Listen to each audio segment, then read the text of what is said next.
que eu tenho algumas coisas para falar no final sobre o próximo livro, né? Então, vamos começar aqui. E aí, como eu falei, eu vou compartilhar só para gente poder, para nos guiar quanto ao capítulo, mas lá nos meus slides, dessa vez eu não coloquei nenhum trecho, tudo está marcado aqui. Então, aí vocês podem ficar bem à vontade hoje, sempre, né? Mas hoje ainda mais. Então, ó, aqui recapitulando, né, um pouco, a gente, no último encontro nós terminamos a primeira parte,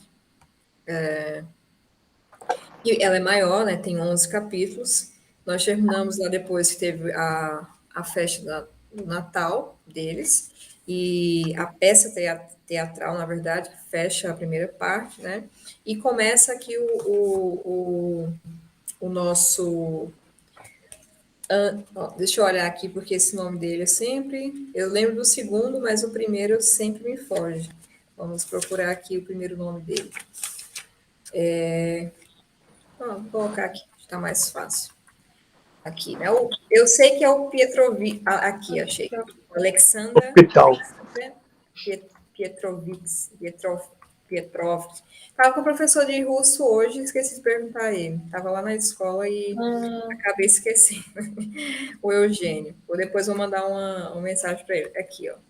É o primeiro nome dele, o Alexander. E a segunda é o Petrovic, que para mim acho mais fácil. Eu sempre uso o segundo, né? E aí, terminou aqui a festa de Natal e o teatro, e já começa na parte do hospital, que ele fica bastante nesse hospital, né? Ele passa por 3 capítulos, se não me engano, falando de situações ali referente ao ambiente, esse ambiente do hospital, dos detentos, né? Dos condenados ali da prisão onde ele está.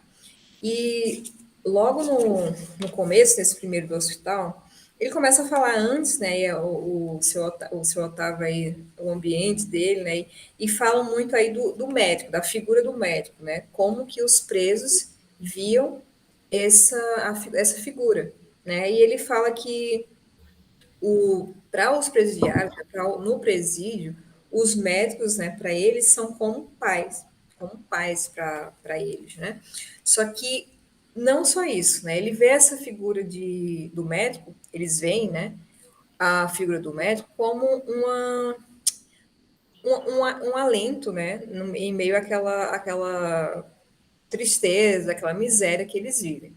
Apesar de que mais à frente ele fala, daqui a pouco a gente vai chegar lá, né, que apesar de ser assim, dos detentos verem os médicos como pais, né, em geral a população da Rússia, eles não viam, não era bem assim, porque eles preferiam os curandeiros, né, preferiam assim, esse tratamento assim, mais alternativo, digamos, mas não porque eles não confiassem na ciência, na medicina, né, mas sim porque eles não confiavam no governo, né? Então, como os médicos ali vinham na parte do governo, eles não confiavam. Mas para os presos, eram figuras que para eles era como um pai, porque tratavam dando o mínimo ali de atenção, né, de tratamento humano. E ele começa falando isso, né, que foi para o hospital, estava com uma, uma certa doença lá, e que passou alguns dias, e ele vai, né, ele fala, e desses dias eu vou começar aqui, eu vou falar para vocês algumas impressões ali. A primeira impressão, né, uma das primeiras coisas que ele fala, né, é que, pelo menos aqui no meu, é na página 181, na terceira página do primeiro capítulo. Ele fala assim: até então eu nunca estivera no hospital. Para mim, tudo aquilo era novidade. Eu marquei isso porque é interessante para a gente pensar como era essa figura do Petrovich, né? O nobre, e ele nunca estivera no hospital, né? Então, para a gente hoje é uma coisa, né, bem assim difícil, né, de pensar, mas na época e para ele a condição dele era normal, porque, né, se eu estava pode me ajudar aí, né? Os médicos eles iam nas casas, né, dos nobres quando era preciso. Não é isso, Otávio? Pelo menos. Também uma coisa que eu acho também importante é que no Brasil existe uma certa mania de saúde, né?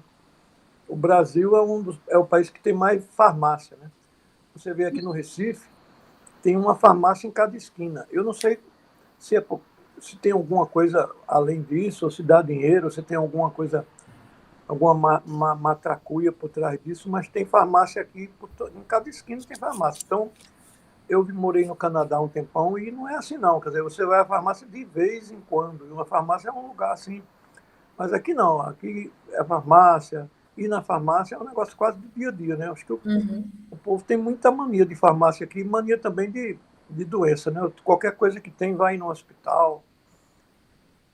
Eu acho que também é uma questão do tempo, né? Do tempo e do país, eu acho que, né? Cultural. Normalmente, é, uma pessoa normalmente não vai no hospital, né? É raro, raro ir no hospital. É. Tem muito isso. Eu tô estudando para a minha pesquisa do mestrado, né? Que é sobre a morte e a passagem do tempo, os símbolos, isso na literatura, né? Na Que obra legal. de Edgar Allan Poe. E aí eu Edgar tive Allan Poe. estudando, eu tô estudando sobre alguns contos dele para para achar não, né? Para discutir ali os símbolos do medo da morte e da passagem do tempo, né? Eu vou trazer, aí eu falo, eu comecei a estudar, né? E estou escrevendo um pouco da história da morte, né? Da relação do homem com a morte, porque nem sempre foi como é hoje, né? Hoje é assim, a morte é quase uma coisa que parece que, né? As pessoas só pensam nela quando tá ali, né? Quando alguém morreu, né? Um parente, assim, alguém próximo, mas tem até um medo de pensar, de falar. E antigamente não era assim, as pessoas elas conviviam muito bem com a morte, né? Inclusive ficavam com os doentes, né, os moribundos em casa, não tinha esse negócio de levar para o hospital, as pessoas morriam em casa e eram veladas em casa, né? Então, assim, você vai percebendo a mudança e termina o autor que eu estou estudando, ele fala que hoje, século, né? Hoje não, a partir do século 20, 21 agora, ele fala que os hospitais, eles substituíram a casa, né? Então, assim, ninguém morre mais em casa. O hospital é como se fosse assim, vai levar para morrer lá. É tipo, né, já sabe que tem que levar, é mais ou menos assim que ele fala. Então, tem toda uma mentalidade, um negócio assim enfim, né, cultural, religioso, que contribui para isso, né? E é bem diferente quando a gente começa a pensar nisso, quando ele fala que nunca estiveram no hospital. Então, tem isso, né? Até a gente brinca que qualquer dor de cabeça, o pessoal já começa, né? Já vai tomar um remédio. Minha família em Pernambuco é muito assim. Eu sempre brigava muito porque eu falo, eu tomo remédio, mas assim, primeiro eu fico, né? Vamos beber água, fico, né? Água, vou ver outra coisa, vou andar, e aí se não passar, né? A gente vai vendo uma coisa, mas o pessoal, uma dor, né? Qualquer coisinha já tá lá com um Não doril. suporta, né? Nenhuma dor, né? Não pode ter dor, né? Então, Aí também ninguém vê a pessoa morrer, né? Uma das maiores, meu pai chamava UTI, né? De última trincheira para o infinito, última trincheira para o inferno, alguma coisa assim, né? Porque é horrível, né? Você vê hoje não tem a ver com o livro, mas é um comentário assim. As crianças elas precisam conviver com o nascimento e com a morte, né? As crianças conviviam com a morte. Você via sua avó morrer, sua avó morrer, seus irmãos nascerem. E hoje ninguém vê ninguém morrer. Você sabe que morreu num lugar lá e vai no enterro, essa coisa toda, mas a convivência com a morte é distante, né? As pessoas querem evitar, no máximo possível, conviver com isso, né?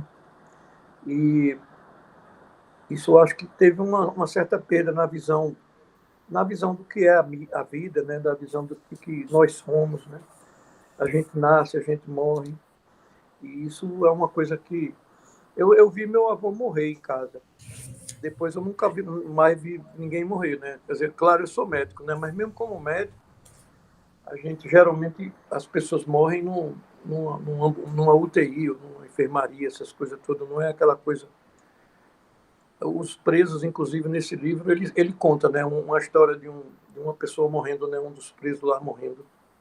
E como os presos reagem, eu vou deixar a Sabrina comentar, mas a morte de um preso lá é um acontecimento para eles, né? Ali na enfermaria deles lá, né? Pois é, e é Muito quando, interessante o seu tema. Eu quero ler sua tese. tá, Quiser, quando eu posso fazer curso de tô indo livro. para o segundo ano, né, do Mas vai publicar no livro, alguma coisa assim, sabe? eu quero, né, depois quando terminar, quero Excelente publicar tema, sim. parabéns. Mas depois eu tô ainda no processo. Meu orientador não me orienta, então eu tô meio assim sozinha nesse mundo novo agora acadêmico. Então tô penando um pouquinho, mas quando tiver algo mais concreto, assim, né? O ano que vem eu tenho que terminar, né? É o segundo ano. E eu não quero pedir prorrogação. Então, até ano que vem eu mostro para vocês alguma coisa Desculpa. até o final do ano Legal. que vem. Cadê a Carolina? Chegou aí. Boa noite, Carolina. Boa noite, desculpa, tudo resolveu travar aqui quando eu não podia. Não, tudo bem. Nós começamos. Acho que só a gente estava comentando assim, só a primeira partezinha do primeiro capítulo ainda. Ok, Que falando, né, sobre o hospital, a primeira impressão lá, ele fala sobre que nunca estivera antes em um hospital, né? E a gente estava comentando essa mudança, né, de visão das pessoas sobre a morte, sobre, né, o próprio ambiente do hospitalar, e, enfim, relação com as doenças. E aí, continuando ainda nesse primeiro. Ah, Carolina, eu falei porque hoje eu não coloquei nenhum trecho aqui nos slides. Eu só coloco cada capítulo para a gente se orientando e eu estou olhando aqui no livro. Então, se você puder ficar com o livro aí e se houver ok, um comentário assim seu, pode falar, porque hoje é mais para a gente comentar mesmo, mais à vontade, tá? Porque já que é muita ok, coisa, a gente vai pegando o que foi mais importante para cada um aí. Então, tudo bem. ó, depois que ele fala isso, né, ele vai falando ainda as primeiras impressões que ele teve ao chegar no hospital.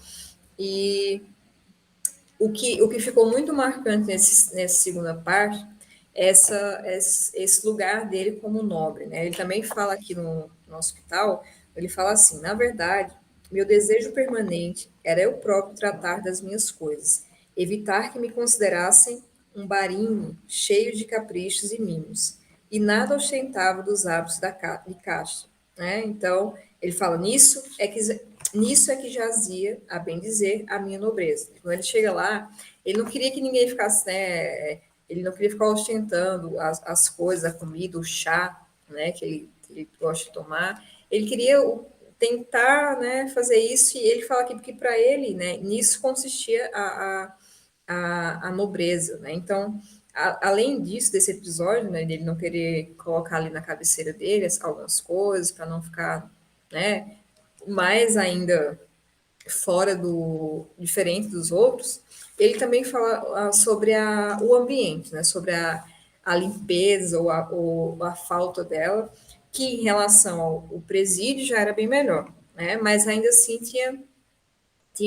vocês viram, né, que algumas situações bem complicadas na questão da higiene, né, quando ele fala, por exemplo, da roupa que ele coloca, da bata, ele estava ali sentindo um mau cheiro, né? E ele fala assim, na minha edição, é nossa, quinta página, 185, quando ele fala bem no começo da página, ele fala assim, é que o nosso povo das camadas baixas, o que é assustador, desconhece o que seja repugnância.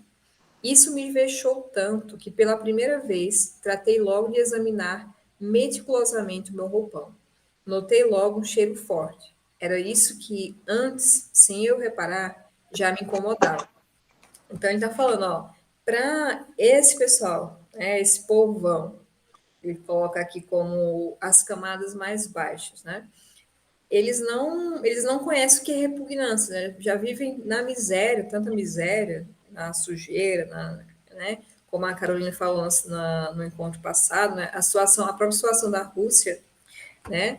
Miserável ali na época, e a maioria, né, pelo menos das pessoas, e ele fala que elas não percebiam isso, né? Mas ele já estava sentindo um mau cheiro, um cheiro forte, e aí foi que ele começou a perceber a própria bata que ele estava vestindo. E aí nesse parágrafo, né, mais para baixo, ele vai falar da cama, né, dos lençóis da cama do hospital, que tinham manchas. Não, ele fala, era melhor do que lá no presídio, mas ainda assim você poderia ver manchas de sangue, né, de pus, de coisas. porque as pessoas chegavam lá e assim, né, não tinha muita, era bem por cima essa parte da higiene lá do hospital. E outra coisa bem marcante para mim nessa questão da higiene, né, ou da falta dela, é o episódio quando eles colocam ali à noite, né, quando os presos ali no hospital eles vão dormir, eles pegam o banheiro, né, que agora me fugiu lá, a latrina, né, e colocam a latrina ali para dentro do salão, ali da sala, do quarto que os presos estavam, né? Isso o incomoda, assim, de forma absurda. Ele fica tentando entender o porquê, né? Ó, ele fica assim, vários parágrafos falando sobre isso. Ele faz essa pergunta assim, né? Aliás, ele fala assim: quem concebera tal ordem, né? Ou seja, de colocar a latrina ali dentro, quem conceber tal ordem, ignoro. Só sei que ela é incrível. Jamais vi tamanho formalismo levado a um exagero ainda mais intempestivo. Né? Ele vai fazer um parágrafo todo enorme para explicar, né? Para responder essa pergunta. Qual seria a razão? É difícil achá-la. Né? Ele vai falando que não havia possibilidade de fuga, né? Que o banheiro, a latrina, ficava quase que em frente à porta, então na porta tinha lá, né, dois soldados, dois vigias, e não tinha como fugir, porque fora tinha mais pessoas vigiando, então não era por esse motivo. E ele ficou se perguntando, né, por que é isso, né? Por que tem que colocar ele naquele abafado, né, e a gente passar a noite toda aquele mau cheiro. Então, ele passa algum tempo aqui comentando sobre isso e termina falando que jamais pude compreender, né? Então, ele não conseguiu chegar a uma justificativa para aquilo. Ele é simplesmente, né, ordens assim, sem sentido. Né? E ele segue ainda nesse primeiro capítulo, né, falando sobre também outra coisa que para ele é sem sentido, que são os grilhões, né, ali que são colocados nos presos.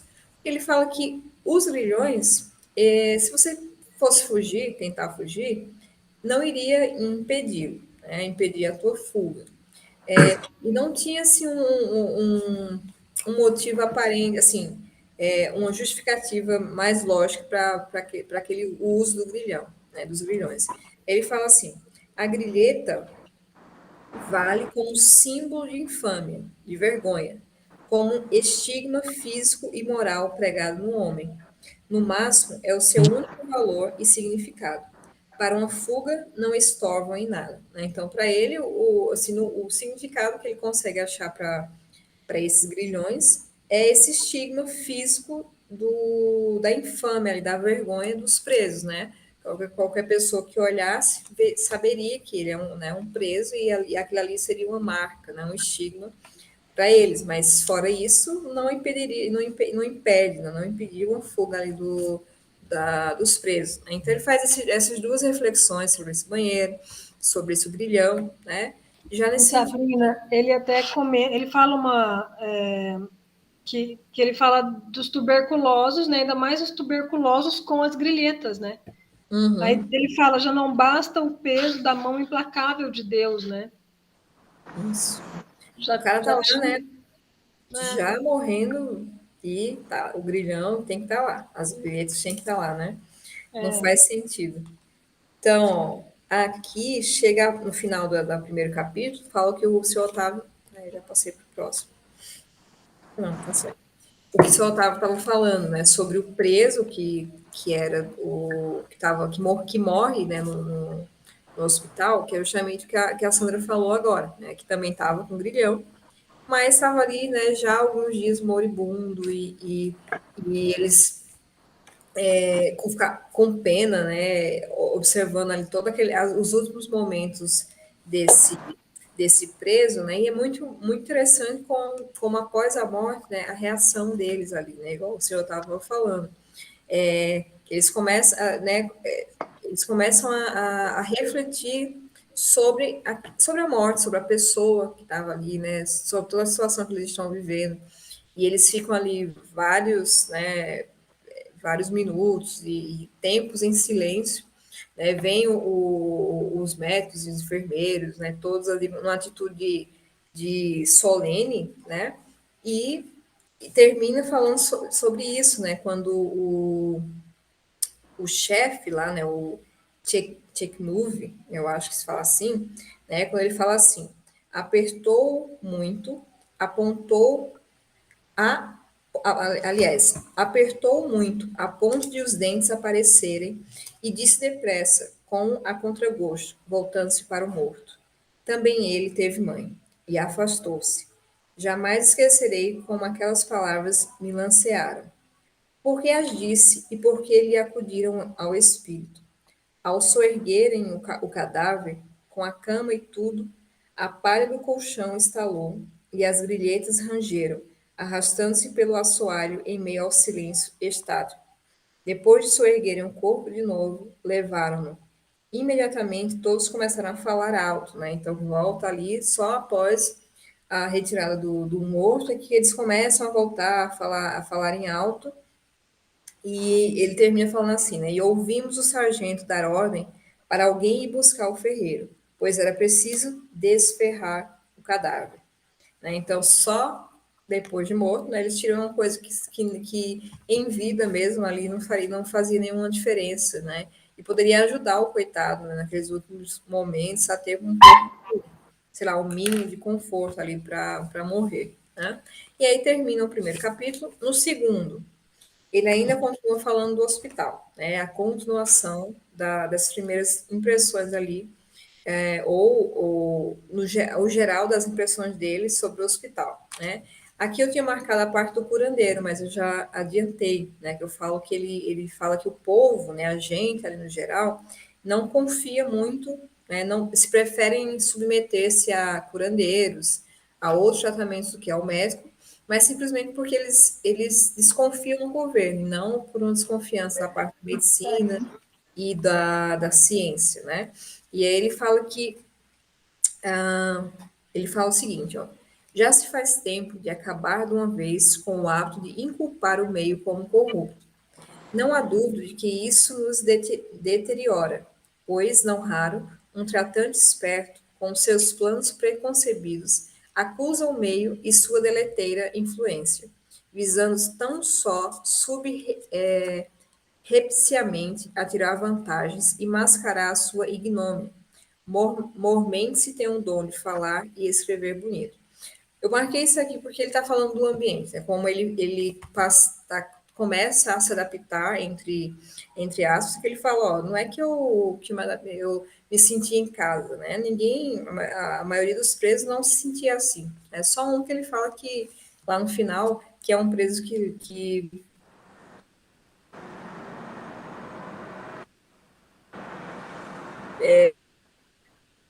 fazia daí a casa dele mesmo, que nem sair, né?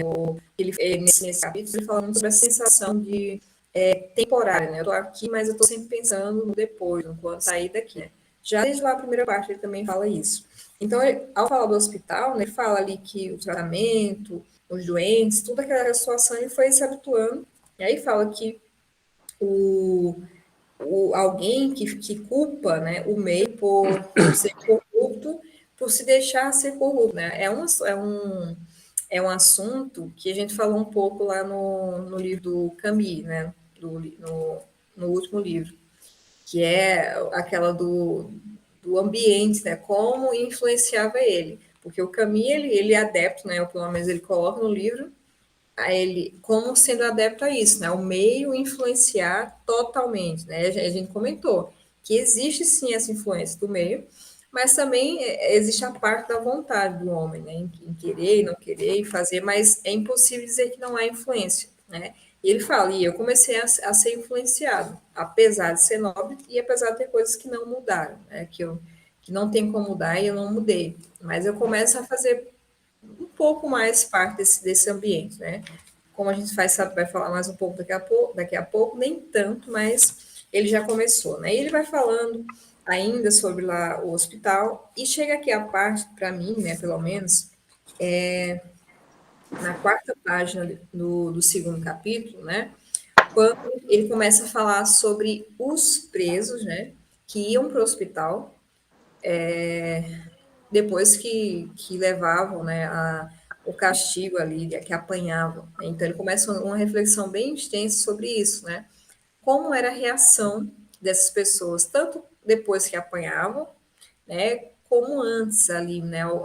Como eles usavam muitas vezes o hospital como uma forma de adiar aquele sofrimento, né? Eles sabiam que ia ter que levar o castigo, mas o quanto eles pudessem adiar, né? Ele cita inclusive alguns casos, né? O do, eu não lembro o nome, mas é aquele personagem que ele fica durante a noite, ele fica colocando coisas nos olhos, né, para fingir que está com a doença, e ele sofre horrores com aquilo, porque os médicos ficam tentando várias coisas para tentar sarar, né, curá-lo, e não conseguem, porque todas as noites ele vai e coloca de novo, até que ele chegou no momento e se entregou, né, mostrou lá que não era, e teve que levar, né, apanhar. E ele fica falando isso, né? Como era esse medo, qual a sensação desses presos ali momentos antes, né? Dias antes de apanharem. E ele vai falando que para uns era mais fácil, né? Aquela situação do presidiário que ele apanhou durante toda a sua vida, né? E ele fala, ó, eu estou tão acostumado em apanhar aqui, né? Não é tão ruim para mim assim, não. É terrível, mas eu consigo aguentar. Eu acho que se ele fala, né, se eu não tivesse apanhado tanto a minha vida, eu não conseguiria, né? Eu teria morrido. Então, eu marquei aqui alguns trechos dessa parte, né? Um que fala assim, ó. Os habituados a apanhar muito têm o corpo e a alma, a bem dizer, igualmente curtidos, e encaram os castigos corporais apaticamente, no máximo os considerando na hora como uma coisa desagradável, mas que logo esquece. Aí outra coisa que eu marquei. Contou-me, né, o personagem chamado Alexander, né, quase o mesmo nome dele, esse Alexander contou-lhe a risadas e gracejos, mas jurou também que não teria aguentado os 4.000 açoites se desde criança não estivesse habituado a apanhar tantas e tantas vezes que suas costas nem tinham tempo de cicatrizarem, né, de cicatrizar. Então, vejam, 4.000 açoites. Ele fala sobre isso, né, sobre a quantidade que às vezes eles tinham que dividir, né, ali davam mil chicotadas no homem, na pessoa, no preso, depois ele era levado para o hospital, passava ali alguns dias, né, e etc., depois voltava para terminar o seu castigo, né, então ele vai falando e ele também fala sobre assim a ideia do que alguns presos faziam para tentar escapar, né, desses castigos. Um deles é um que não era cristão e ele até pensou em se batizar, né? Ele coloca aqui, ocorreu-me então a ideia de me batizar. Pensei que assim me perdoasse. Bem que os outros afirmavam que isso não adiantava nada, mas insisti. Né? Aí, na verdade, não deu muito certo. Ele fala assim, né? De um cristão se tem mais piedade do que do muçulmano, né? Mas mesmo assim, ele foi batizado e depois disso mudou o nome, né? Passou a ter um nome cristão, mas isso não mudou muita coisa, não. A sentença continuou a mesma, né? As 4.000 varadas que ele fala aqui. Então, assim, né? De toda forma, eles tentavam escapar disso e às vezes, né, aliás, às vezes não, sempre não tinham muito sucesso nisso, né? E uma última parte que eu marquei sobre esse assunto das penas, né, das varadas, foi esse seguinte aqui, ó. Cada varada ia como um golpe até o coração. Cada varada era como se fossem 3, tal a força que me surrava e a gana que tinham contra mim. Né? Então, aqui é um dos presidiários falando, né, contando a experiência, e ele só consegue, assim, né, falar pelo que os outros falavam, que ele não passou por isso, né? E daqui a pouco ele vai falar um pouco, lá no finalzinho, sobre os nobres, né? Como eram essas sentenças ali para os nobres, né? A gente vai ver que não mudava, né? Eles eram bem rígidos quanto a isso, a ser igual, o tratamento, né, de comida, de alojamento e das penas serem iguais. Só que em outros aspectos, os nobres eles tinham um pouco de privilégio em relação aos outros. E aí, deixa eu só olhar aqui. Bom, e aí nesse capítulo, mais para frente, no finalzinho, ele fala aqui sobre o chamado Smekalov, né, que é só mais uma história que ele pega aí para falar de mais um preso entre tantos, né, que ele fala durante todo esse livro, né, e ele fala assim, ó, indubitavelmente, as camadas mais baixas do nosso povo, como aliás quase todo o povo russo, estão sempre prontos a esquecer todos os sofrimentos se ouvirem uma boa piada e uma palavra amistosa, né?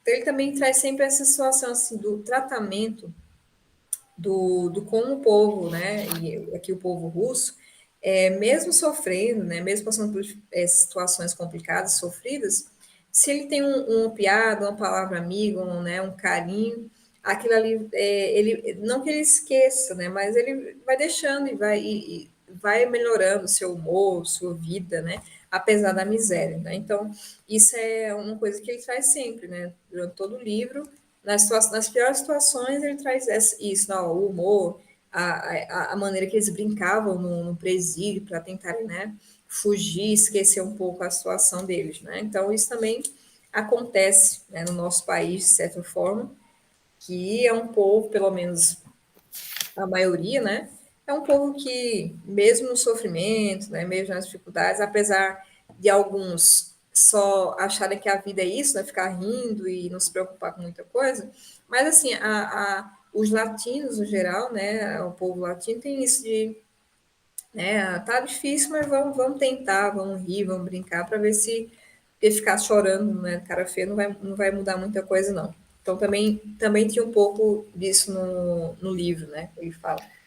Nessa parte, Sabrina, eu achei interessante que ele fala que não via rancor, sentimento de ódio, vingança em nenhum preso que recebia esses castigos. Né? E ele ficava estarrecido, ele falava, como assim alguém recebe castigos e não fica com raiva? E ele falou que ele ficava tentando entender, e ele pensava, será que não é possível que eles se achem tão culpados a ponto de justificarem isso que estão fazendo com eles? Mas ele via que, na verdade, não, né? Que ninguém ali se sentia culpado, né? Nem quando eles cometiam um crime como semelhantes, quanto mais quando eram superiores. Então, ninguém se sentia culpado de nada. Inclusive, tem uma parte engraçada que ele fala aqui que os presos tinham, tipo, certeza que se eles fossem julgados por semelhantes, por crimes que cometeram contra superiores, eles seriam absolvidos, libertados, que a população não condenaria eles. Então, ele não conseguia entender por que eles não ficavam enraivecidos por conta dos castigos. Aí entra nessa parte que você falou das piadas, né, e da diferença que ele fala dos dois tenentes. Um tenente que ele fala que sentia prazer em castigar, né, que ria, que adorava, entrava em êxtase, e o outro que era mais, digamos, entre aspas, piedoso com eles, encontrava ali uma piada para que eles se sentissem melhor. Então, enquanto um era desprezado, o outro eles eram até simpáticos a ele, né? Isso. Acho que é esse capítulo 3 aqui agora, né? Que ele vai contar sobre. Isso, e tem a parte interessante desse segundo Shmekalov, né, desse tenente que eles até gostavam, é que ele fala que na Rússia, quando tem uma pessoa que é superior, mas ela não tem desprezo para os que estão abaixo, ele fala, ele tem um cheiro de gente, um cheiro de terra, e esse cheiro para o russo é quase um vício. Se ele tem isso, ele vai atrás. Ele fala, ele abandona o patrão mais forte pelo mais humano. Então, é uma parte que eu achei interessante ele mostrar essa diferença dos tenentes, como eles agiam com eles.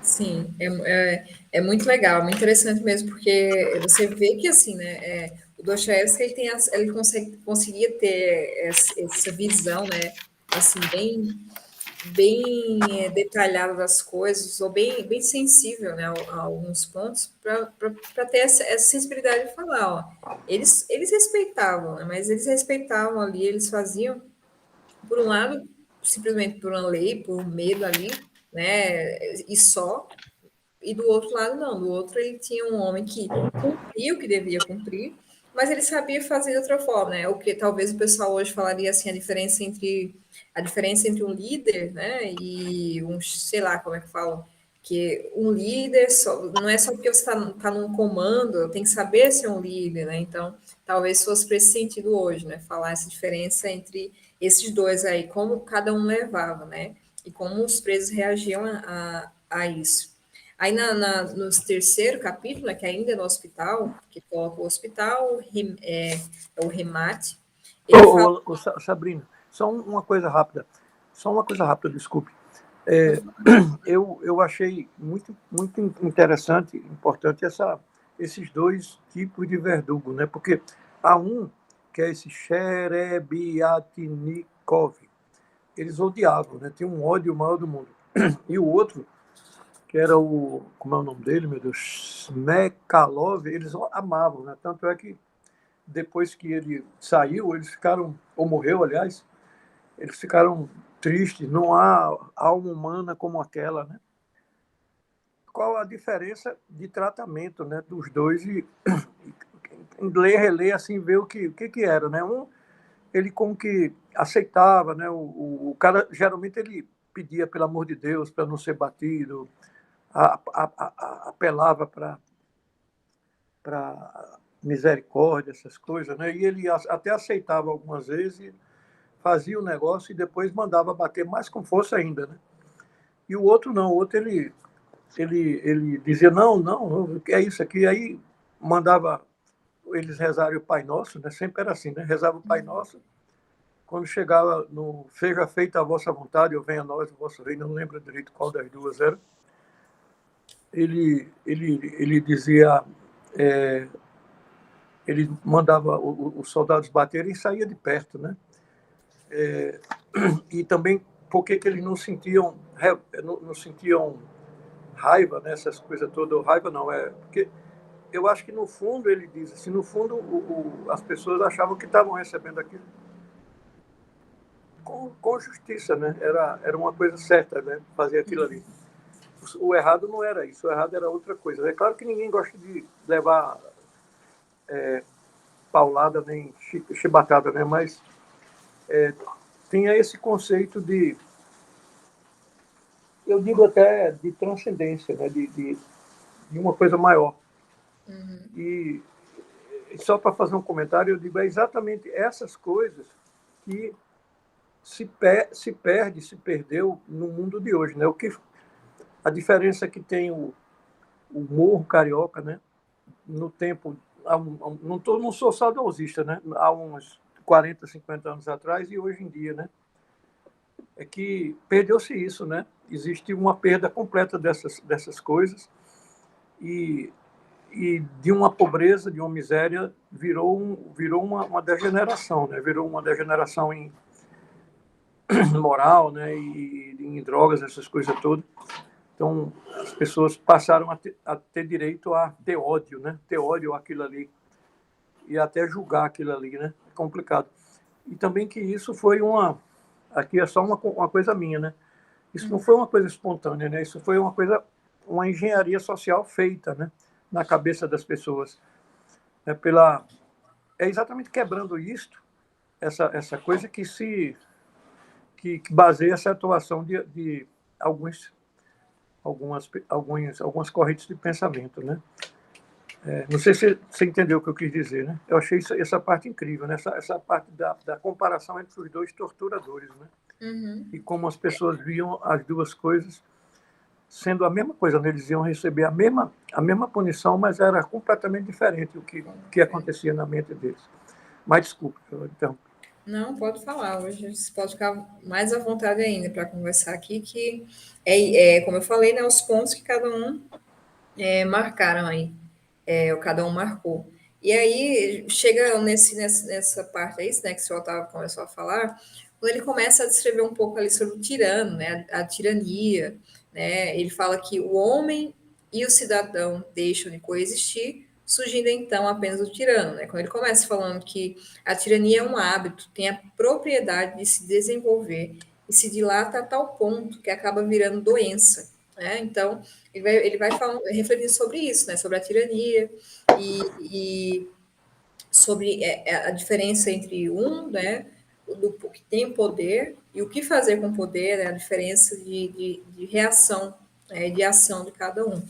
E como os homens respeitavam ou não, a depender de como se colocava aquilo ali na prática, né?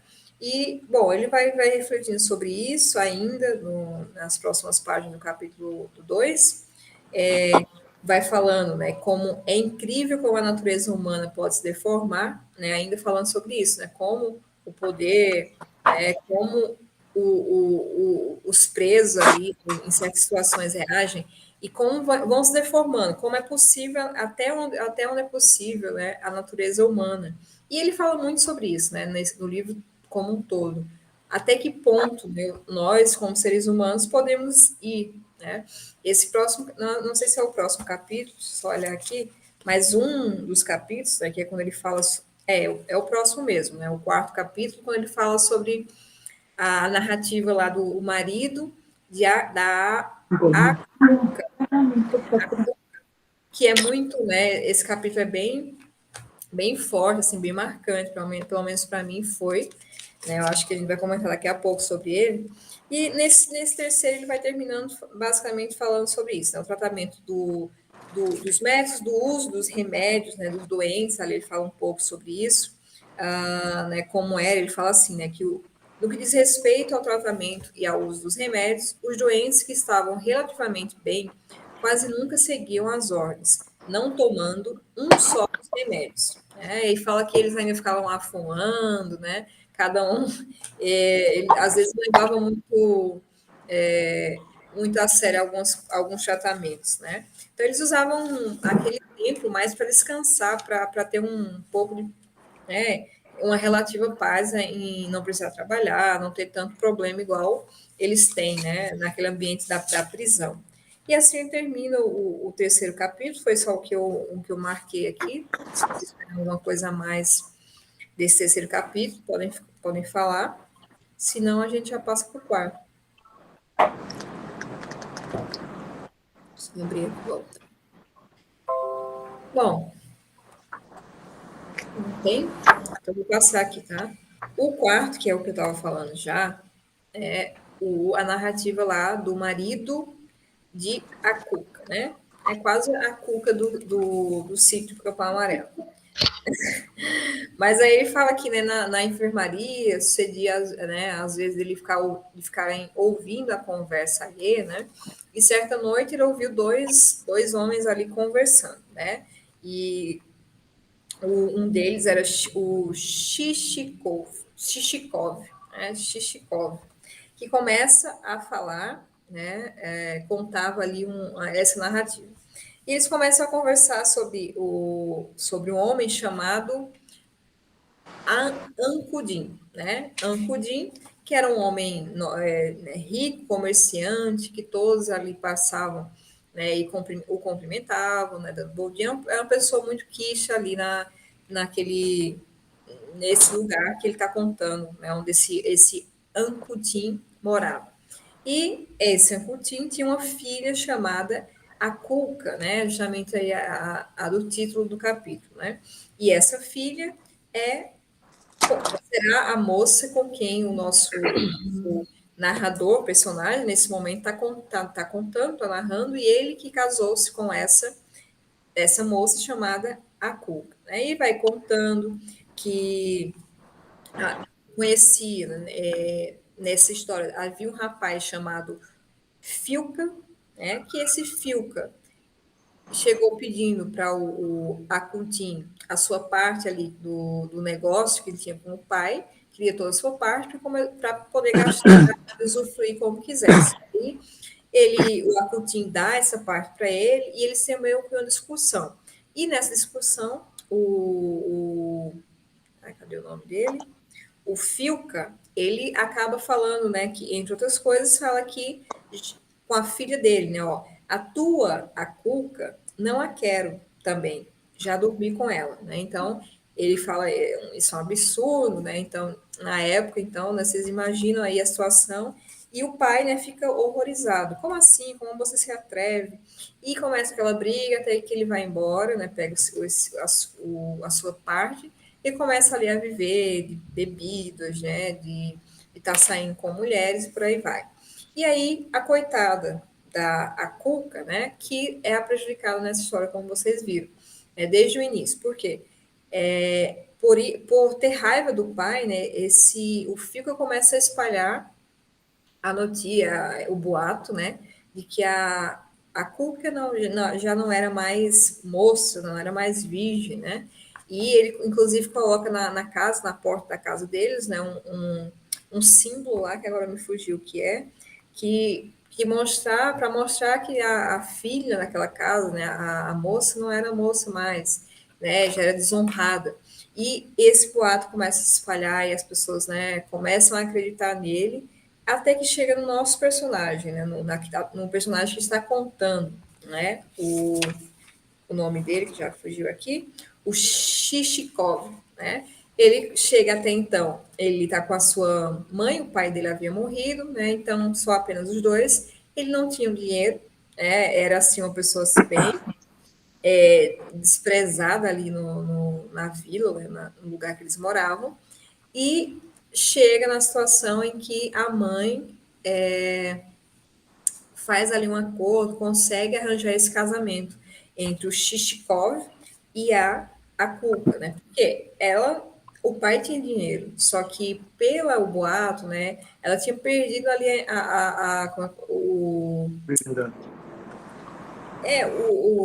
enfim, ela não conseguiria mais um casamento bom, né? Porque vocês pensarem na época e tudo mais, a mulher que não tivesse mais sua, né, virgindade, a sua pureza ali, não iria conseguir um casamento bom, né? Então, como foi espalhado esse boato, o que sobrou para ela, né? Chegou um homem lá, no caso o Shishkov, que não tinha nada, né? Coitado, um vagabundo ali, né?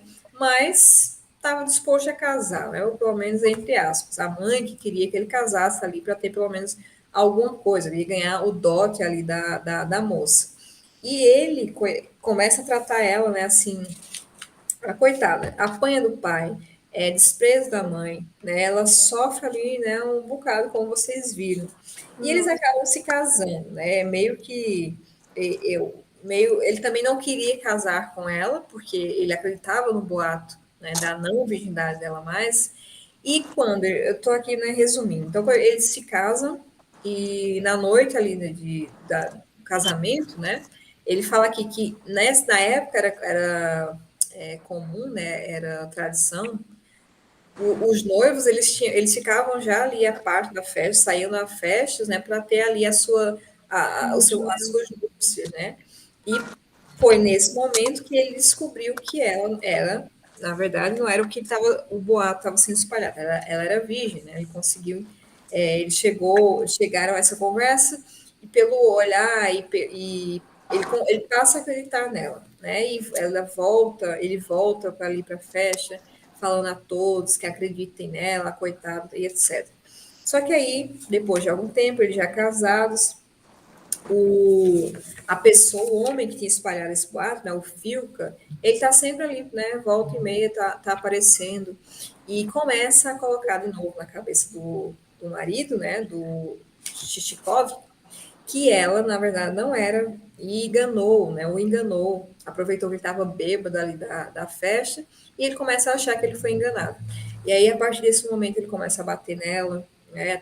A tratar ela como um lixo, e o final dessa história, como vocês viram, né? Foi bem trágico. Ele acabou matando a própria esposa, né? Depois a coitada foi levada para um lugar mais afastado. Ele matou ali a sangue frio, a Cuca, e termina ele voltando ali falando, né, sobre, terminando essa narrativa para o colega que estava ali no hospital, né, e aí o interlocutor desse narrador estava lá, ele faz algumas perguntas, né, e aí você conseguiu, de fato, saber se ela era ou não, né, deixa eu achar que só essa parte. Ele fala assim, né? Mas e a Cuca? Aí, a Cuca procurou se levantar quando me viu fugir, tentando vir para casa. Foi achada a cerca de 100 passos do lugar onde se dera tudo. Então a garganta não chegou a ser bem cortada, né? O outro perguntou. Aí ele falou, não. Aí Tchaikovsky calou-se por um tempo, e então o Cherevin, né, o interlocutor, fez essa observação. Isto uma pessoa a quem foi cortado o pescoço perder muito sangue e não morrer, acontece porque a veia importante não foi atingida.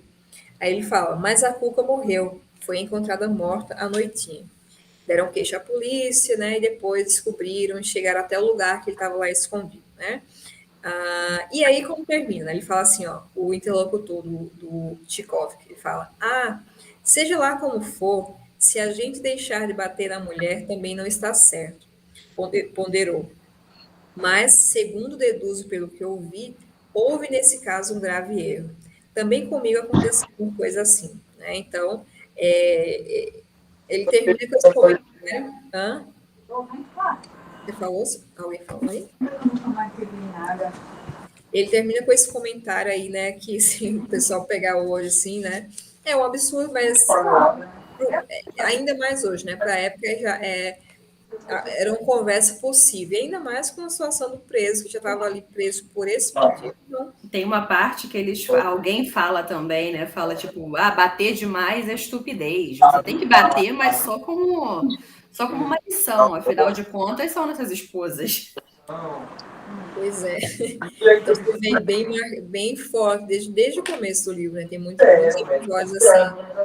A mulher e nada, às vezes, né? Mas era da época, infelizmente. Mas o verso só retrata aqui, né? Ele traz esse realismo. E não sei da parte dele qual era a visão, mas isso também não muda muito, né? Não nos interessa tanto aqui. Mas é assim, aí termina esse capítulo, que é só essa narrativa, e passa para o próximo, o quinto. Eu não marquei muita coisa, mas é o do estio, né? Que ele vai falar da chegada da primavera, né? Em abril, e ali aproximando-se da Semana Santa, né? Esse capítulo ele vai ficar falando muito das impressões ali nos presos, nos detentos, com a chegada da primavera, né? Como mudava, como eles ficavam mais animados, né? Porque o inverno já é assim, né? Já é mais, você fica mais quieto, que está ali mais introspectivo e tal. E imagina um inverno na Sibéria, né? Que aí é o inverno sei lá, ao quadrado, né? E ele fala, né, quando a chegada da primavera trazia mais ânimo aos detentos, e isso levava a eles pensarem mais na possibilidade de sair dali, né, na liberdade. Esse capítulo fala muito sobre isso. Como o clima, né, como essa mudança ali das estações, muda também essa visão do próprio preso, né? Então ele fala, ele cita aqui, ele descreve algumas situações, ele olhando, né, ao longe conseguia ver o vilarejo, né, as pessoas lá com a fumaça das comidas e o riacho, etc. Então vai falando sobre isso, como a estação, a primavera, mudava, influenciava nos presos, né? Aí uma parte que eu marquei aqui é só uma das coisas que ele está falando, descrevendo ali a primavera e o lugar, e ele fala assim, né? Tudo tão pobre e selvagem, mas livre, né? Então ele está falando isso ao olhar o povo, né? O vilarejo. Então era muito pobre, selvagem, mas tinha o que eles tanto queriam, né? A liberdade. Então ele traz muito esse debate também, essa conversa aí sobre a liberdade, né? Como eles sentem falta, como é terrível para o homem ser privado, né? Ser tirado a sua liberdade. E aí, outra coisa que eu marquei aqui, é o capítulo, esse do estilo também é um capítulo que a gente já comentou, então vai ser mais rápido. Nós já comentamos sobre quando vem o inspetor, né? Que vem até ali, vem para a Sibéria, e antes dele chegar, né, tá o bafafá, né, o burburinho, conversa, e o Dostoiévski fala, o narrador, né, que no caso, ele traz muito isso, e como qualquer notícia, qualquer coisa que mudasse ali a monotonia do presídio, né, eles achavam o máximo. Então, assim, eles ficaram muito felizes em ter o que falar, né, uma novidade, para mudar ali. E eles começam a conversar, e foi quando eu falei para vocês, quando a Sandra, né, esse Otávio estava aqui, como o Dostoiévski consegue, assim, essa visão, né, ó. os três, eles ficavam comentando e cada um gostava de trazer um pouco do que sabia, né, quando estavam livre. Então, mostrar a inteligência, um pouco do que sabia, né, do que ouve falar e etc. Porque para o homem isso é importante, né? O homem no todo. A gente gosta de participar, né, de conversar e de ter essas coisas. E eles sentiam falta disso, né? Então, quando eles tinham a oportunidade, cada um que quisesse mostrar mais seu conhecimento, falar, de conversar e debater, e eles ficam nisso, né? Vão conversando, um ri daqui, um brinca, né? Ah, tu não sabe nada. E o outro fulano fala, eu conheci um sargento chamado sei lá o quê, né? O Sieber. E eles ficam, isso nem existe. Aí vai toda essa conversa, né? A maioria desse capítulo é isso, até que finalmente o boato é confirmado. E o inspetor finalmente chega, né? E para surpresa ali deles, ele não dá moral a ninguém, né? Assim, nem ao major do presídio, né? Que arruma tudo, manda pintar, dá uma roupa melhor para os presos, né? Deixa aquela coisa assim bem, né? Que é normal, né? Tá ali durante anos e anos sem ligar para algumas coisas e quando vem uma inspeção, né? Claro que ele queria deixar tudo o melhor possível. E o inspetor não dá moral a ele, né? Vai lá e passa pouco tempo e rapidamente já vai embora, né? Então, todo aquele trabalho, aquelas coisas que eles fizeram, para um tempo muito curto, né, de inspeção. E aí, os detentos, eles ficam, né, desapontados, né, eles esperavam mais dessa visita, né, mas aí acaba o capítulo falando sobre isso, né,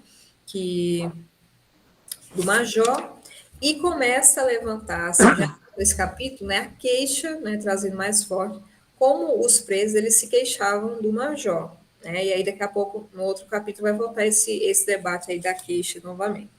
Mas, em resumo, é isso, né, o capítulo 5 é falando da primavera, da chegada, e basicamente depois foca só nesse chegada, nessa vinda do inspetor, né, e para mim o que marcou foram esses pontos aí. Vocês têm mais algo a falar desse capítulo aí dessa chegada do major ou do inspetor? Alguma observação que fizeram?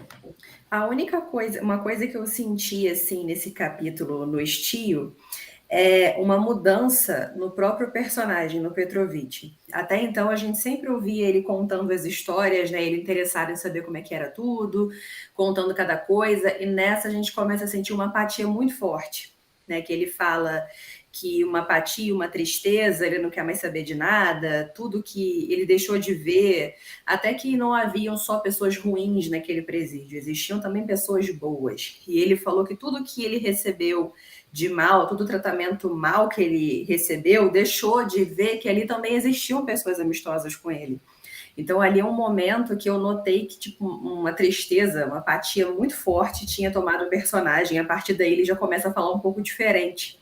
Até então, era mais narrando, mostrando como é que acontecia todas as coisas, apesar de também falar das dificuldades, né? Até quando ele fala lá no próprio capítulo do hospital, que ele mesmo, às vezes, pedia transferência para lá, para ficar num lugar um pouco melhor, para não sentir toda aquela animosidade que os outros presos tinham com ele. E nesse capítulo eu senti isso. Ele ficando assim, tipo, bem apático, bem, não quero mais saber de nada, não quero ver nada, vou ficar aqui com a minha solidão.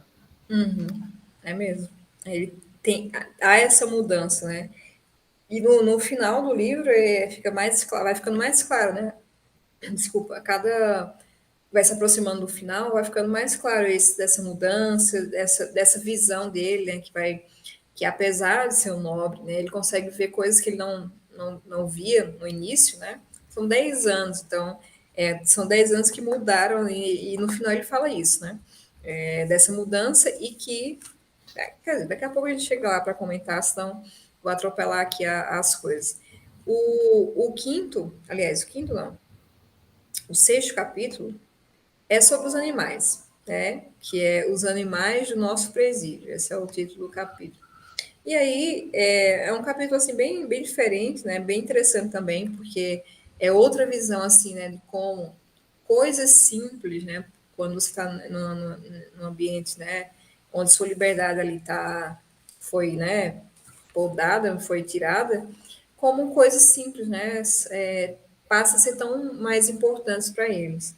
E ele vai falando, né, que é o comércio do cavalo, que a Sandra comentou um pouco no início, né, que é, eles tinham um cavalo, não lembro aqui o nome do cavalo, e eles amavam muito esse cavalo, né, todos o presídio, né, tratavam muito bem o animal, até que um dia esse animal, ele morre, e eles precisam comprar, né, ou escolher, na verdade, porque eles não vão pagar, mas eles vão escolher esse novo cavalo, né? E é muito engraçado essa parte, porque eles ficam ali, né, todos os 200 presos ali, olhando todos os cavalos, animais que chegam ali para escolherem, né? E cada um que seja mais, né, o mais expert em cavalos, mas tem dois, né, específicos que são os considerados ali que mais sabem do assunto, né? É um que é mais recente, chegou recentemente ao presídio, e outro que já era ali, já era mais veterano, na verdade. E esse que chegou, esse novo, ele ele consegue pegar o respeito rapidamente ali, porque ele é bom no que fazia, né? Então, o Pietrovich fala que ele começa a pegar muitos serviços, né, em relação a esse tema, e deixa até o outro meio que, né, de lado, enciumado, porque estava perdendo dinheiro, né? E ele começa até a mudar de profissão, vai ser contrabandista lá de bebidas, né? E eles vão, eles ficam naquela alegria para escolher, né? E o Major, ele deixa mesmo que eles escolham, porque eles sabem, ó, que eles passaram a vida toda enganando, né? São ladrões, são assassinos, enfim, pessoas que enganaram, né, de alguma forma também, e eles não vão deixar serem enganados por ninguém, né? Então, por isso que o Major deixa que eles escolham, e eles escolhem o melhor lá, um bom cavalo, o Major aprova, e depois disso, né, depois que tem essa parte do cavalo, ele vai falando de outros animais que aparecem por ali, né? E ele fala assim que, de modo geral, os presos gostavam de toda qualidade de animais, e se lhes dessem consentimento, de bom grado, transformariam um presídio em viveiro de bichos e de aves, né? Eles gostavam muito, se deixassem, eles estavam criando, né? Cuidando ali de tudo, de todos os bichos. Aí ele vai falando que eles Mas tinham. odiavam os cachorros, né? Os menos, a exceção aí, os cachorros, A coitados. própria população russa, né? Ele fala que os russos veem os cachorros como seres terríveis, ou seja, não ligavam para eles. Coitados, né? Ó, pelo menos não comiam os coitados dos cachorros, igual. Mas só o Petrovich, né, que ele que cuida lá, ele gosta, desde o começo, a gente já falou isso na primeira parte, que ele tinha um carinho lá, né, pelo nomezinho lá do cachorro, eu não lembro. E o Major também, não sei se vocês lembram, que o Major, né, ele tinha um cachorro que morreu depois, mas que ele era, assim, apaixonado por ele, né, então não era como é hoje pra gente, essa coisa do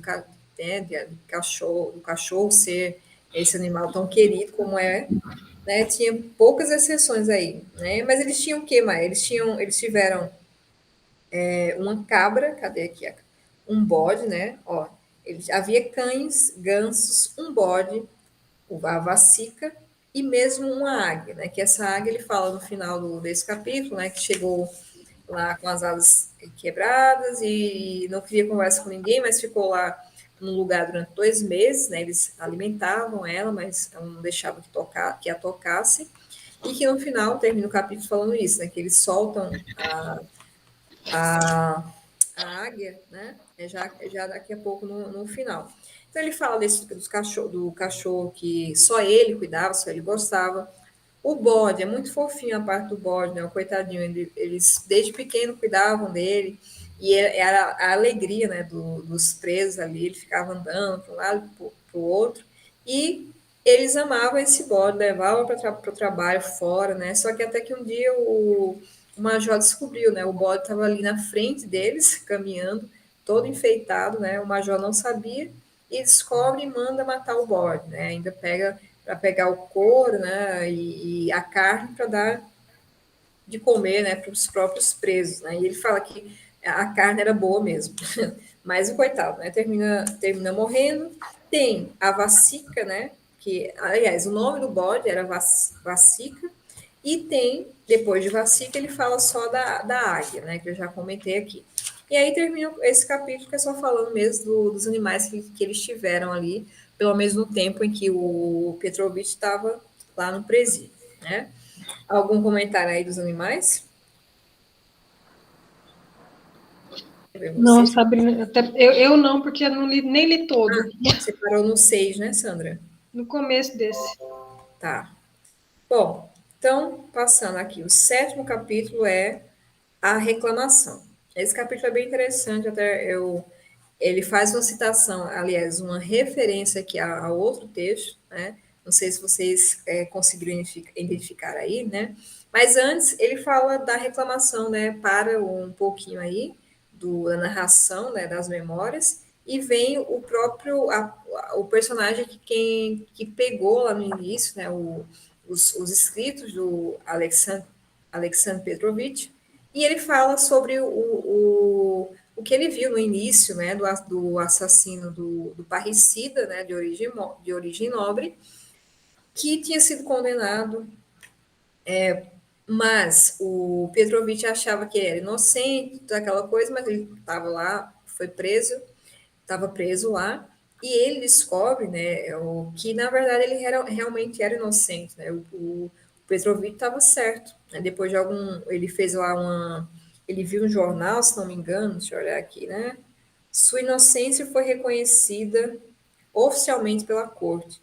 O verdadeiro culpado ser apresentado e confessado seu delito, né? Então, de fato, essa percepção que o Petrovich teve dele, né, realmente era correta. Ele não era assassino, não foi ele, né? Ele abre esse parênteses e aí continua, né, a narrativa das memórias ali do Petrovich, né?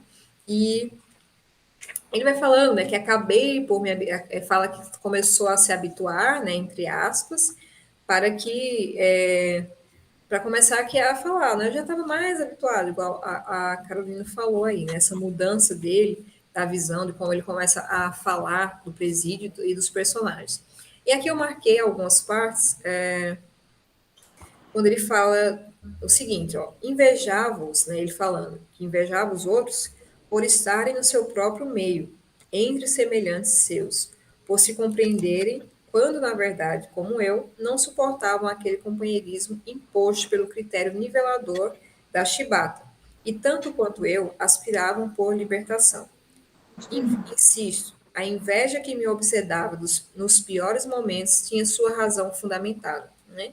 Ele falando que apesar de tá mais habituado, ele não tinha essa relação de companheirismo, na verdade, tem uma parte que ele fala isso, né, que ele fala companheiro, né, assim, amigo, como se fosse um absurdo, né, eles conversavam, eles, né, trocavam ideias, mas eles não poderiam nunca, né, serem amigos, companheiros, igual os presos que não eram nobres, né, eles eram ali entre si, né, ele fala isso, que invejava, né, ele fala assim, há almas e sensibilidades desenvolvidas em quaisquer categorias sociais, né?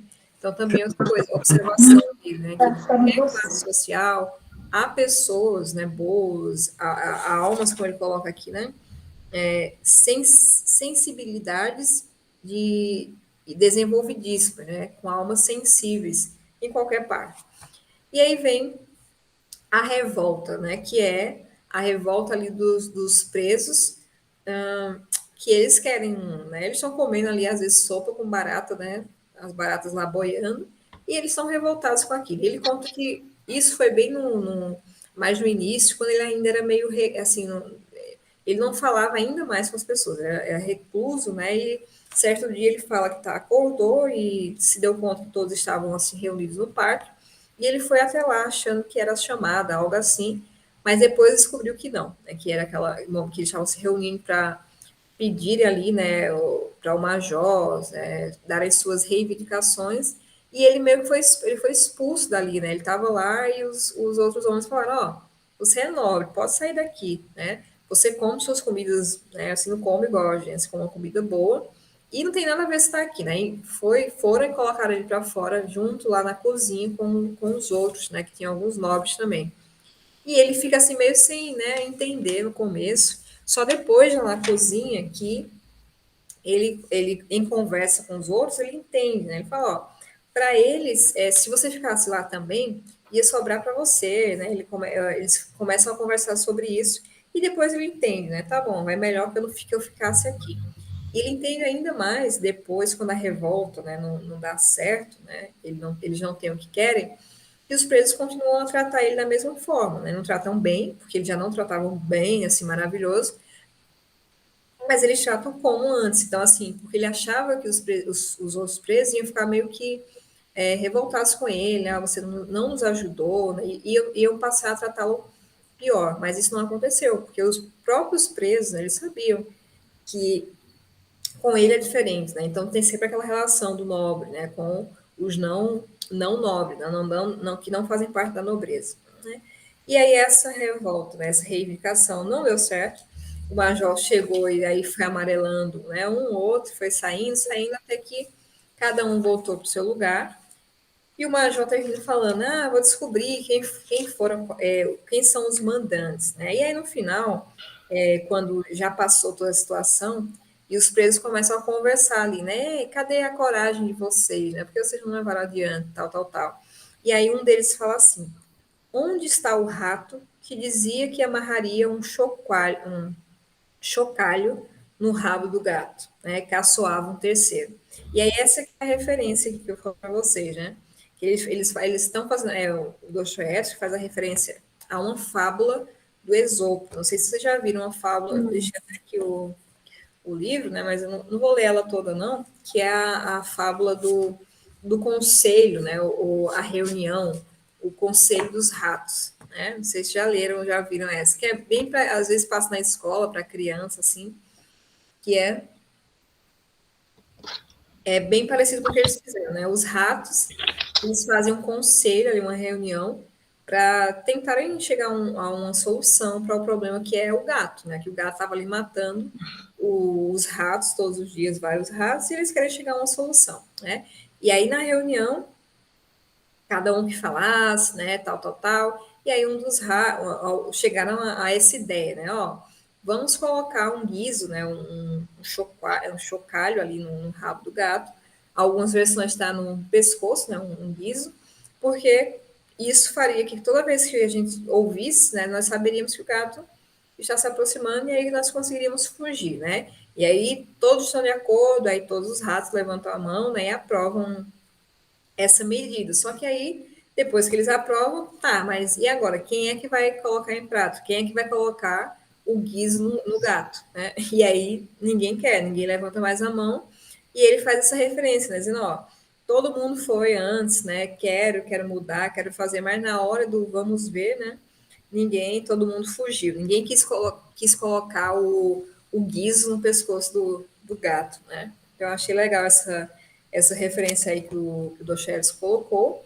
E aí termina que ele fala assim: certifiquei-me que jamais viria a ser considerado como um companheiro deles, mesmo que delinquentemente relapso desse entrada no presídio 100 vezes e que lá acabasse como detento perpétuo, nem mesmo se fizesse parte da sessão especial. Gravei na memória a expressão do Pietrovitch. A sua pergunta: camaradas nossos, né? Aquela que eu falei para vocês. Então, ele chega à conclusão, né? Que ele jamais seria considerado como um companheiro, né? Ou igual a ele. Ele conseguiu, ele entendeu isso. Que ele poderia vir várias vezes, passar anos, né? Até o final da sua vida ali preso, que ele continuaria sendo nobre, continuaria tendo um tratamento diferente ali entre os seus companheiros, né? Os presos dali, né? Bom, e aí termina assim o capítulo 8, não, o capítulo 7, né? Já passei aqui a reclamação, e o capítulo 8, que é onde ele fala um pouco dos nobres. Eu não marquei muita coisa nesse capítulo, porque, na verdade, é assim, vai falando os outros nobres que tinham no presídio, né? Vai falando nomes, assim, na verdade, ele fala nomes, o que Dostoiévski faz muito isso, né? Ele coloca a primeira letra do nome, 3 pontinhos, aí depois coloca o finalzinho do nome. Eu tentei achar isso porque, né, que ele faz, às vezes ele faz isso, eu não achei nada ainda. Eu tô vendo, tô procurando, tentando achar, qualquer coisa eu falo para vocês. Mas isso já me incomoda há muito tempo, e eu não sei o que é, por que ele faz isso. né? Alguns nomes ele dá o nome, né? Outros não. Se fosse, não pudesse saber quem é a pessoa, né? Então. Eu ia perguntar isso também, Sabrina. Também não entendi. Eu acho que também ele faz isso em outros também, né? Faz. Uhum. Ele faz. Eu não sei o porquê ainda. Eu quero achar, ver se tem alguém Dá que fala. uma aula de mistério, assim, a mais, mas por que para alguns, né? Eu queria saber também, mas enfim, ele faz, é comum. Não sei se talvez fossem realmente personagens, pessoas, não sei, que ele menciona, né? Não Pessoas sei. lá, né, reais da É, época. Talvez, né, tenha um pouco disso, mas não sei. Mas eu quero saber. Depois um dia eu acho alguma explicação para isso. Alguém que, né, que seja estudioso de Dostoiévski deve ter falado já sobre isso. E aí ele vai falando, né, dos nobres. Ele fala que os nobres eram tratados pelas autoridades com maior empenho e atenção. No que se refere ao trabalho, à comida e à disciplina interna, não tínhamos, contudo, a menor, a menor prerrogativa. As mesmas condições de trabalho, os mesmos bilhões, as mesmíssimas peias. Né? Então, eles tinham um tratamento pela autoridade assim diferenciado, mas na hora de colocar ali, né, da comida, do tratamento, de fato, eles não mudavam, era igual para todos. Inclusive, ele fala isso, que é meio por uma forma de precaver, né? Problemas, não ter problemas, porque se alguém, né, maior, uma autoridade maior soubesse disso, que eles estavam tratando de forma diferente, eles iam se dar mal. Mas no fundo existia um tratamento assim, né, mais abrandado, digamos, para os nobres. E ele vai falando de alguns nobres, fala de um lá que chegou, né, que o pessoal respeitava muito, que no dia que ele chegou, ele apanhou lá sem merecer, né, e depois de ter apanhado, ele chega na sua cela e vai rezar, né, fica de joelhos e vai ali rezar, e isso levou os presos a admirarem muito essa pessoa, que agora eu não lembro mais o nome dele, e é isso, ele vai falando só dos nobres, e a diferença, né, que tinha alguns que eram mais nobres que o outro, né, que outros, né? E no final desse capítulo ele fala assim, ó: é incrível como uma simples farda pode transfigurar um estupor, né? Porque está falando ali de como o major, né? Quando ele, no final ele fala sobre a saída do major, né? O major ele teve alguns problemas, ele foi descoberto alguns erros do major, e ele foi, né, tirado dali do posto dele, e foi muito triste para ele, não, para os presos, e os presos estavam, né, super felizes com isso, e ele fala que depois de algum tempo eles viram, sai daí, Lua, deixa eu tirar só essa gata, que ela tá ficando maluca, começa a chover, ela fica louca. Eles viram o major depois, algum tempo, né, a paisana. E ele fala que era outra pessoa, né? Ele só tinha aquele poder, aquela coisa quando estava de farda, né? Por isso que ele fala que uma farda pode transfigurar um estupor, né? E aí o major foi embora e, bom, acaba assim o nono capítulo, aliás, o oitavo, e o nono, penúltimo capítulo, né, que vai até o 10º, é falando sobre uma evasão. Aqui também é bem simples esse capítulo, né? Ele vai falar que durante os 10 anos que ele ficou ali, né? Que não era só houve uma fuga, né?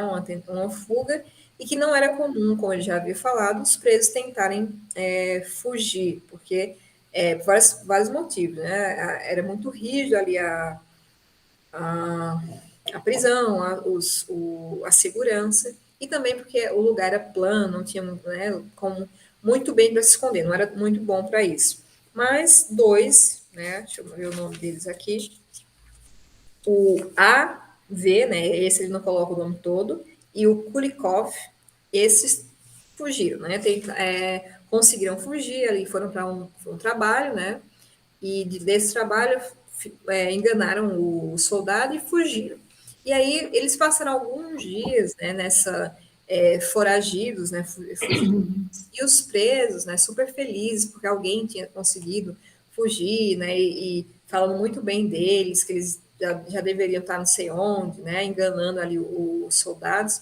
E todo mundo, né, meio que se viu ali levado a pensar, né, ó, se eles conseguiram, né, então por que eu não posso, né?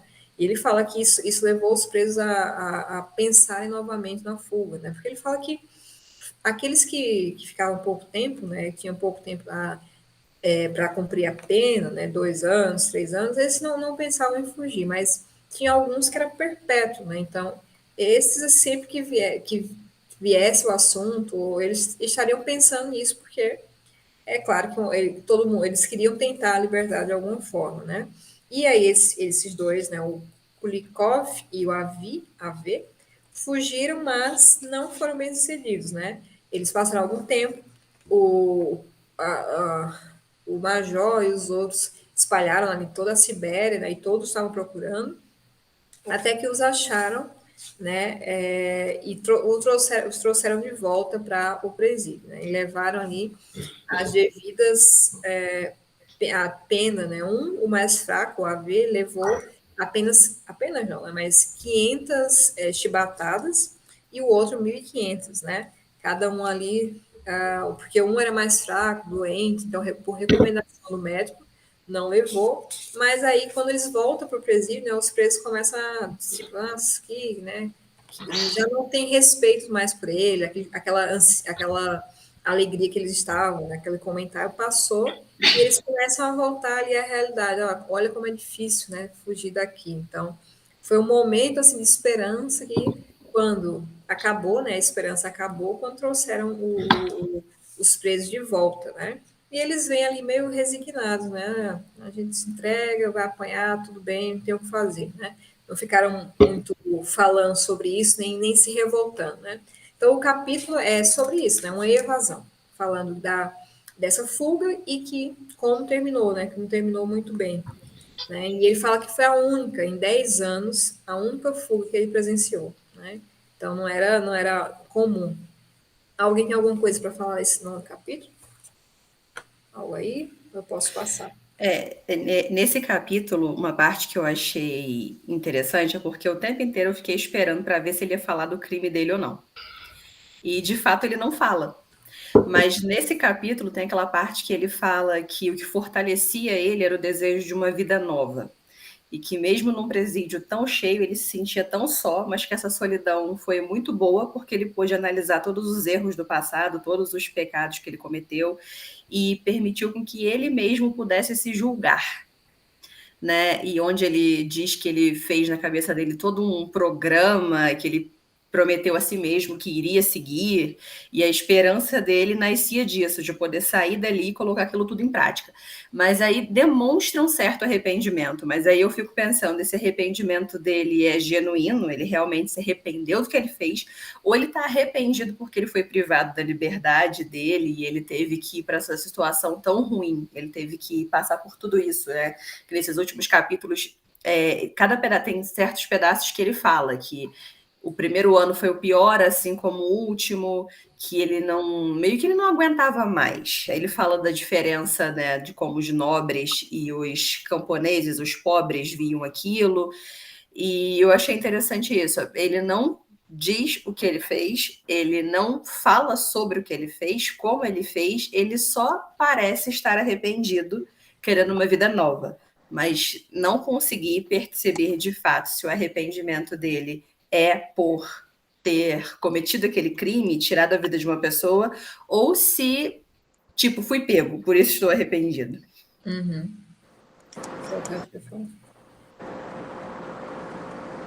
Tem uma coisa que eu acho que é interessante, é que esse livro, segundo Carpo, né, é um livro 100% biográfico, né? Apesar dele ter utilizado um personagem que cometeu um crime uma coisa completamente diferente do que ele cometeu, que ele não cometeu o crime, na verdade ele participou de uma reunião, o Dostoiévski, né?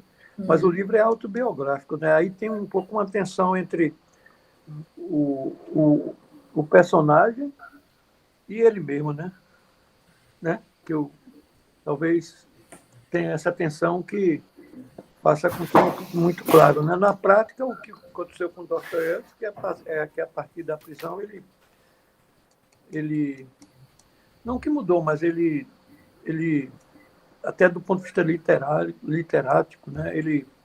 Ele mudou, né? Ele avançou muito. Ele começou a fazer os maiores livros dele, né? Passou para uma segunda fase da carreira dele, né? Da obra dele. Mas esse negócio dele não falar do próprio crime, né?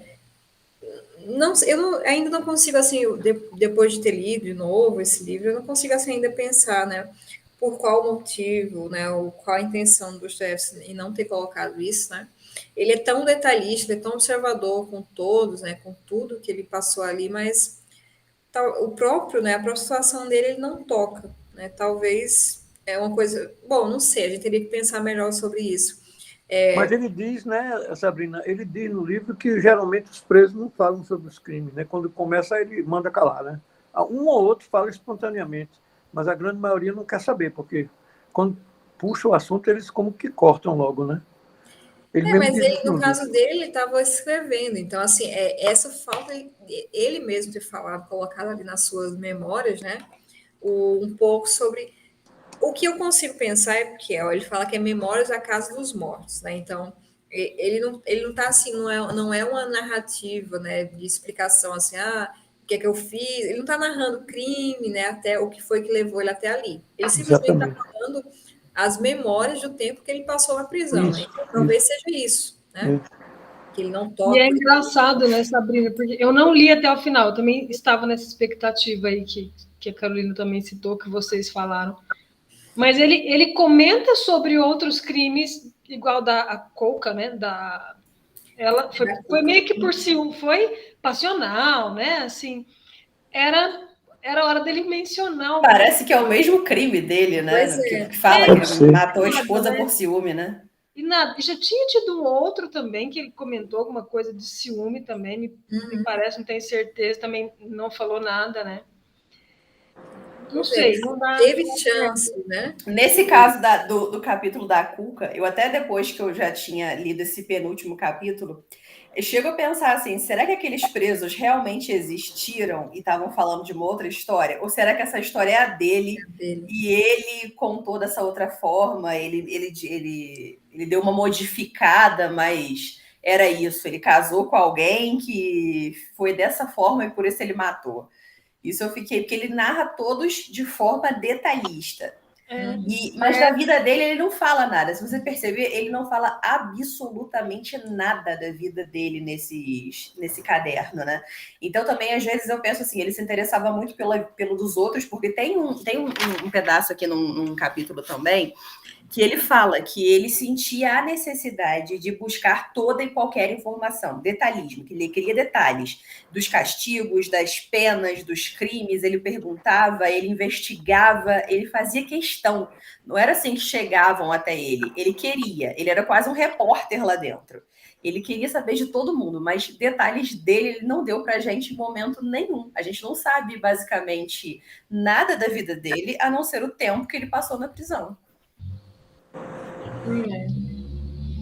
Pois bom, é muito Dostoiévski, né? Vai saber assim por quê, vai saber se ele já não fez o que a Carolina falou, né? Que ele não usou aquele momento, né? Ele usa o total oposto dele, no sentido que ele é nobre, o fulaninho lá que matou não era, né? Era um qualquer, assim, bem sem nada na vida, mas que fez algo que é o passional, igual a Sandra falou, né? Que de ciúmes, que também foi o mesmo, né, dele, e a gente não sabe muito. Então, assim, é aquela coisa, deixa vocês pensarem, né? Dostoiévski joga aí essa bomba, igual os grandes autores quase sempre fazem, né? Deixa para o leitor que o leitor pense, que o leitor cria ali algumas coisas, né? Igual do Machado de Assis, com meus alunos, eu li com eles do Caso Murro, né, na primeira série do ensino médio, e aí eles querem saber, né? Mas tem que ter, como é? A gente não vai saber, não. Não tem como saber. Tem como supor, né? Tem mais evidências que para isso, se Capitu traiu ou não, mas você não pode afirmar nenhuma coisa nem outra porque o autor não falou. Né? Ele deixou aí mesmo propósito, porque isso não é o mais importante, na verdade, do livro, né? Eu acho, Sabrina, porque no capítulo eu não tinha lido, a Carolina, acho que vocês todos já tinham lido, eu não tinha lido ainda o do teatro, né? Que para mim é um dos melhores, assim, porque que ele próprio fala, né? Que ele tinha um outro olhar das artes, da literatura, música, teatro, os outros não, né? Aí ele até fala, né? Divertiram-se humanamente, furtaram-se por 1 hora a sua condição de forçados, e o homem se transforma moralmente, né? Então, ele observava com outro, né, a miséria humana, né, os tipos de a pobreza, eles não tinham esse mundo, né, esse acesso que ele tinha, né? Acho que por isso que ele se transforma tanto, né? Tantos dramas, ele narra umas mortes assim também ao mesmo tempo. Então, igual a Coca, né? Que terrível, e ele, né? Colocou na jugular dela a faca e ela saiu andando. E o tanto que ela apanhou da mãe, do pai, de todo mundo. Ele vê tudo, ele assim, ele não coloca muito quer dizer, em algumas coisas ele coloca, mas por exemplo, quando ele vai narrar um crime igual esse da Cook, ele não coloca a impressão muito dele, assim, né?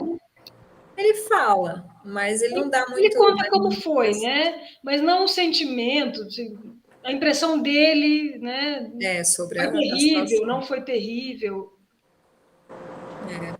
Bom, aí é muito pano para manga, hein?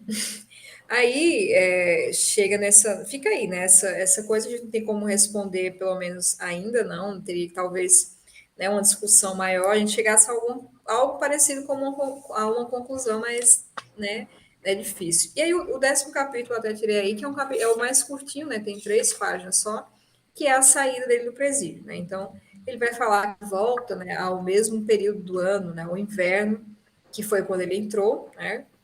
Que ele também entrou no inverno, no mesmo dia, no inverno, e vai falando como estava a sensação dele ali, né, nos dias que antecederam a saída, como ele vai se despedindo de tudo, né, do presídio, das paredes, né, dos próprios presos, e ele vai ficando ali pensando, né, no que ele tinha passado até ali, né, tudo que ele passou, tudo que ele viveu, e a conversa que ele tem, assim, basicamente, assim, no final, eu esperava mais até, na segunda vez que eu reli aqui, eu fiquei pensando nesse final, né, talvez ele pudesse dar mais alguma coisa, mas ele mesmo fala no capítulo 9, né, ele fala, ó, são 10 anos, eu não tenho como falar tudo, né, senão ficaria uma coisa enorme.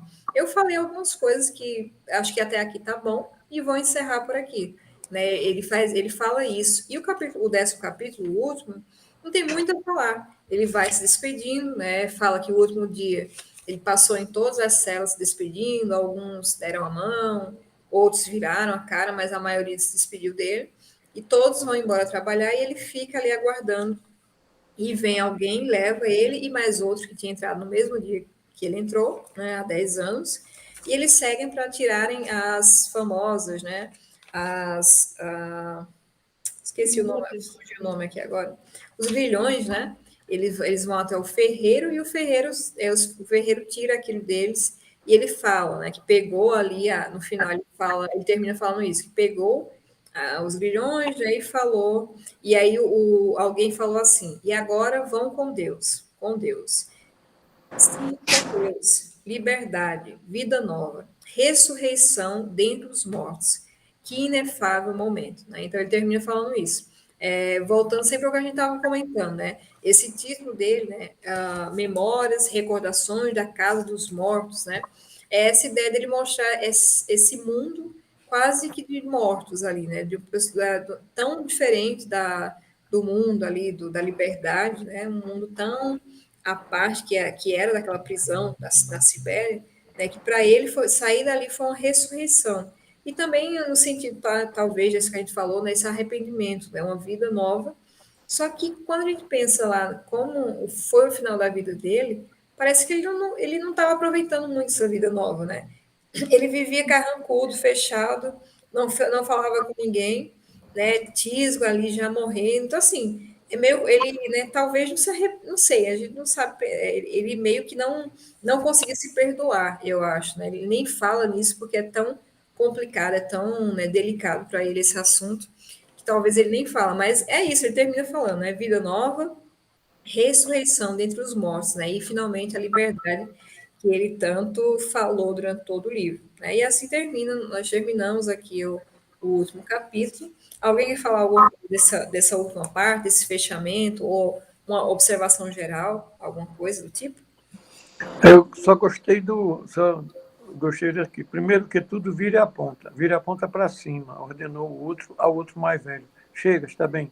Agora bata com o Mário, solte com uma pancada só. Os grilhões caiu no chão, erguiu-os. Aí essa parte que ele quebra os grilhões é bem impressionante. Eu gostei. É um símbolo de liberdade. Marcou mais do que as outras coisas. Né? Uhum.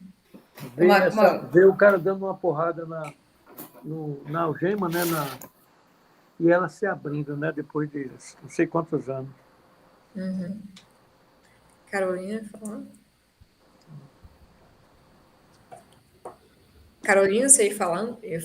Fechou aqui do nada. Tá. Essa cena que ele falou, realmente, você ver essa cena visualmente deve ser chocante, né?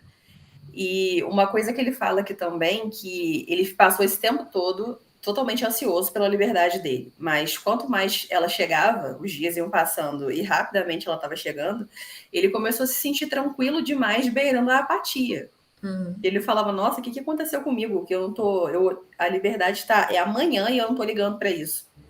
E aí ele fala assim, uma parte que você falou agora, que depois que ele saiu, ele continuou vivendo estava vivendo naquela situação carrancudo, parece que sem esperança.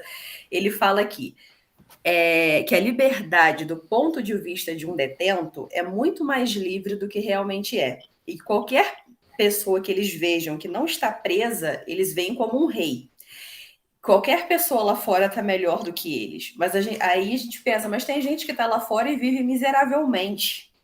Né? Não quando ele fala liberdade é mais livre do que realmente é na cabeça de um preso, eu fiquei pensando nisso que você falou agora. Ele vivia praticamente numa mesma situação, ele fazia a mesma coisa todos os dias, trabalhava da mesma forma todos os dias, não falava com ninguém, continuava recluso, ele continuou da mesma forma, ele só não tinha mais os grilhões no pé dele. Isso. Pois é muito bom.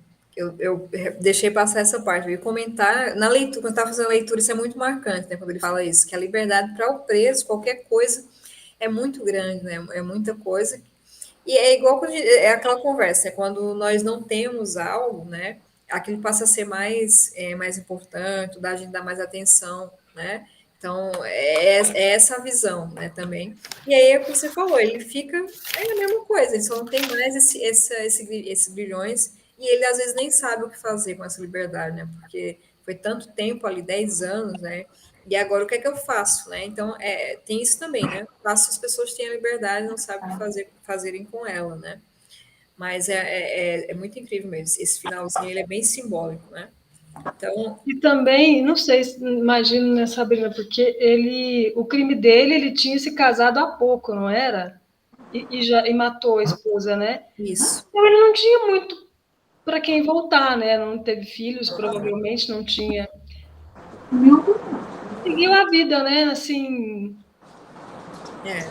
Ele não fala sobre, mas, né? Quem esperava? Quem, né? Uhum. Pois é. Bom, esse livro, ele é muito bom, é um clássico, né, do Dostoiévski. É um livro muito grande, assim, no sentido de ter muitos detalhes, mas eu acho que a gente conseguiu, né, falar, comentar bastante, né, nesses dois encontros. O próximo livro, do James Joyce, vai ficar para janeiro, então, no final, eu vou deixar para o final de janeiro, para vocês terem um tempinho aí de ler, né, porque tem festa, final do ano, Natal. Então, lá para os 2 últimos sábados do mês de janeiro, que é o dia 24 e 31. Aí, eu sei que a Carolina e o senhor Otávio, que são pelo PagSeguro, eu vou cancelar vocês lá para não cobrar janeiro, tá? Porque vocês pagaram dezembro, o de dezembro a gente só vai poder fazer em janeiro, mas já foi pago, né? Então, eu vou cancelar lá. E aí, quando a gente criar a nova turma, com os novos livros, se vocês forem querer continuar, aí eu mando o link de novo, vocês fazem a adesão, para não ficar cobrando, tá?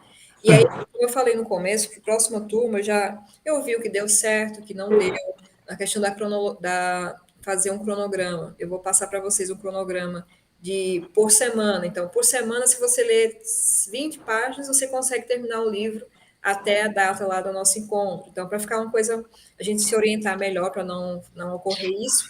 E também os tamanhos do livro. Eu acho que esse Dostoiévski, ele é um livro que daria 2 meses para a gente fazer uma leitura boa e comentar ele, assim, em 4 aulas, sei lá. Mas com uma proposta 1 por mês, eu não vou, né, eu vou tentar também me orientar quanto a isso, tá? E aí eu vou passar para vocês daqui para janeiro, né, o material do próximo livro e a gente vai combinando essas outras coisas, tá bom? Tudo certo aí? Seu Otávio? Ok. Sandra? Tá bom. Muito Perfeito. obrigada, pessoal. Tenham boa noite, fiquem com Deus aí, um ótimo final de semana e já, né, Feliz Natal. Feliz Natal para todos. Deus Um abençoe. ótimo 2022. Melhor, aliás. Amém. Deus queira. Então, um beijo, pessoal. Fiquem bem. Beijo. Tchau. Obrigada, Sabrina. Tchau. Para de gravar aqui.